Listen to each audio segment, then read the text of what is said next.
So Colorado has a new coach in Karl Dorrell.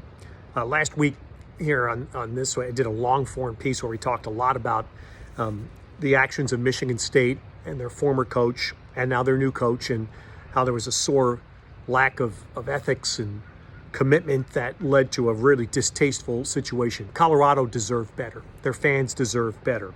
But they seem to have landed on someone right in Karl Dorrell, and I'll get to that in a minute. But just a couple of quick thoughts.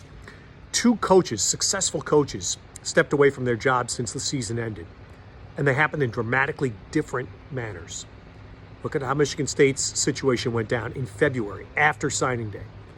Meanwhile, in Washington, Chris Petersen stepped down after the last game of the regular season. And very quickly, Jen Cohen, the athletic director of Washington, promoted Jimmy Lake.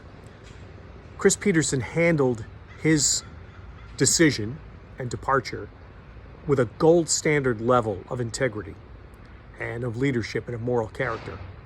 And as a result, I think a very successful program in Washington will move on with just the most minor of interruptions.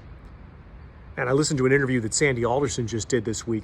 Sandy was an extremely successful baseball executive for decades and also a Marine, knows a lot about values. And he talked about the Houston Astros situation and how loyalty to the cause in this case, do you keep silent rather than being a whistleblower? How loyalty cannot override integrity, moral character, and leadership.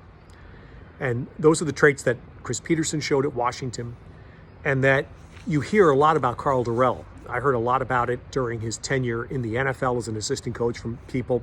I don't know him. I did see him coach at UCLA during his tenure there while I was broadcasting for Stanford.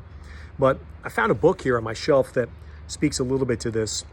On page 18, and I'll tell you about the author in a second, but this is an author writing about basically the framework for being a successful coach. And he said, one of the keys to being a coach is being ethical. And I'll quote here, "You must have the character to abide by a morally sound code of conduct, regardless of the circumstances. In that regard, you must exhibit integrity in all of your dealings with others." This book is basically considered the Bible for coaching football in the 21st century. It's written by Bill Walsh, called Building the Winning Edge. It's a rare book that I was fortunate enough to get my hands on when I went to work for the San Francisco 49ers. And it is considered a Bible for coaching. Bill Walsh talked about that. And just think about those words in the framework of how Chris Petersen dealt with things at Washington and how Michigan State and eventually their new coach handled the same situation. The good news for Colorado, Karl Dorrell comes again with great endorsements, great sound values. And I think another kudo to Rick George at Colorado, and by extension to the Pac-12, is that Karl Dorrell gives the Pac-12 5 African-American head coaches out of 12 in 2020. And it highlights the inclusion that the Pac-12 stands on.